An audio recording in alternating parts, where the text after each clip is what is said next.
Here's a super quick making of my latest chirpmail animation. And you know what wasn't super quick? Making my latest chirpmail animation. A while back in February, I sent out a Google form allowing anyone to submit a voicemail for me to potentially animate. It was hard to narrow it down, but I finally chose my favorite voicemail. And just like a baby, after 9 months of labor, I pushed my chirpmail out into the world. Here's how I did it.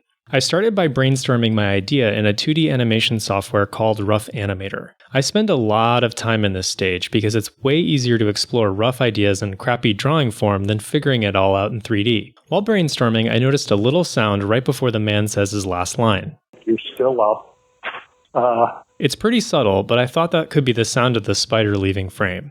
You're still up. You're still up.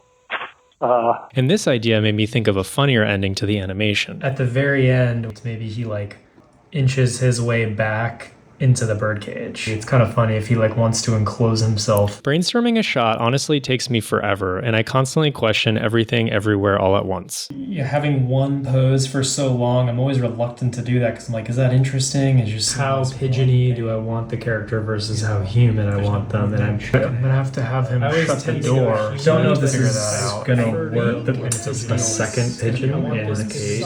After I'm mostly done brainstorming my idea, I needed to get my shot ready for animation. For example, I realized I needed a f***ing birdcage for my idea to work. I originally thought I would buy a real birdcage, but eventually decided I needed to make it in CG because I needed the door to open in a specific way. Figuring out how to get a CG birdcage tracked and rendered from Blender was a challenge, but after a ton of tutorials, I finally got it figured out. I also had to modify my old pigeon rig to match my design for the grandpa pigeon. I thought making him skinnier and adding some tufts of hair would fit his grandpa vibes. Lastly, I had to make a spider rig, but luckily this didn't take too long because I knew the spider would be pretty blurry in the foreground, so I made it really basic. After recording the live action footage and tracking it in Blender, it's finally time for animation. I started animation by blocking out the most important poses based on my 2D sketches.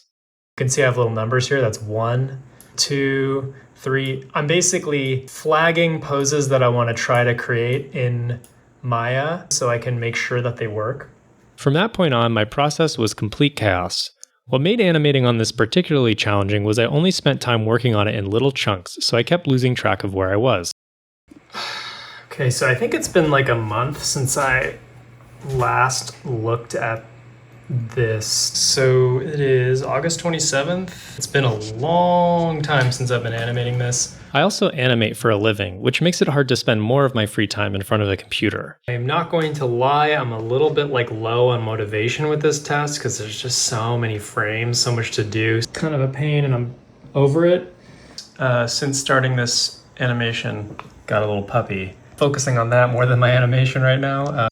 It wasn't all bad though. These chirpmails are actually a lot of fun for me, even though I sometimes get a little burnt out.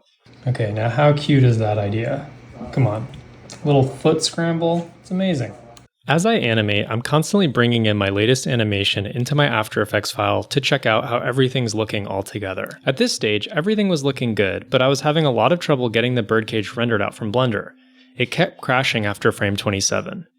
After a lot of trial and error, I finally got a decent looking render of the birdcage. Look at that shit. 187 frames and it hasn't crashed yet.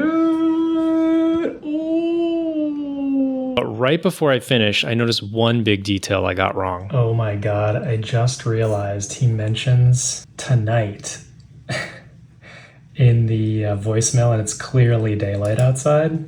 Call sometime tomorrow. Don't call anymore tonight if you're still up. Tonight, if you're still up. I tried to use filters and stuff to make the footage look like nighttime, but it looked really bad and I decided to give up on that.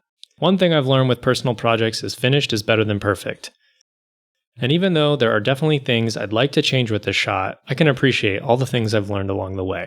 That being said, going forward, I'd really like to improve upon my eye and beak rigs. You can see there's gray poking through, and the eye is actually a flat disc. It's not following the curvature of the eye. So let me see if I can show you. Anyways, I hope this video gives some context into the time and effort it takes to make even one short animation. It's fun, but also work. Just like a baby.